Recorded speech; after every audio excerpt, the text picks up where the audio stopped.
ટીવી9 પર આપનું સ્વાગત છે। હું છું હાર્દિક મોદી। અમદાવાદમાં રામોલ ફટાકડા ફેક્ટરી બ્લાસ્ટનો જે આખો કેસ છે, હવે આરોપીઓને મેટ્રો કોર્ટમાં લાવવામાં આવ્યા। આરોપી મેહુલ ડોડિયા અને સાદિકને મેટ્રો કોર્ટમાં લવાયા છે। પોલીસ આરોપીઓના 14 દિવસના રિમાન્ડ માંગવાની છે। સંવાદદાતા રોનક વર્મા ફોનલાઈન પર। રોનક, 14 દિવસના રિમાન્ડની માંગ થવાની છે, પરંતુ જે આખી ઘટના બની અને હવે મોતનો આંકડો પણ જેમ જેમ વધી રહ્યો છે, શું વધુ વિગતો મળી રહી છે? શું દલીલો હાલ કોર્ટમાં?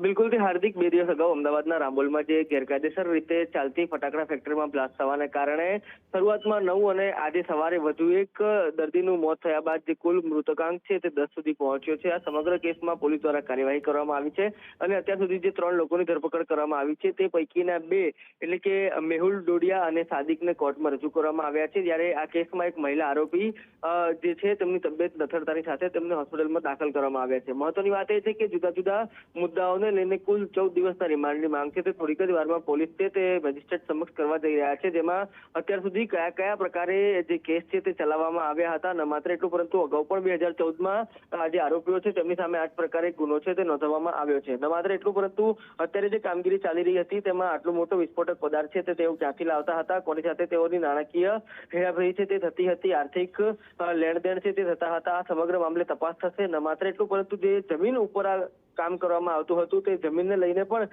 કેટલીક તપાસ છે તે પોલીસ કરશે અને આગામી દિવસોમાં જે વિગતવાર રિપોર્ટ છે તે રજૂ કરવામાં આવશે। પરંતુ તમામ બાબતોની વચ્ચે 3માંથી 2 આરોપીઓને અત્યારે કોર્ટમાં લાવવામાં આવ્યા છે અને થોડીક જ વારમાં હવે જે રિમાન્ડ પૈકીની દલીલ છે તે શરૂ કરવામાં આવશે। બિલકુલ, આભાર રોનક સમગ્ર માહિતી બદલ।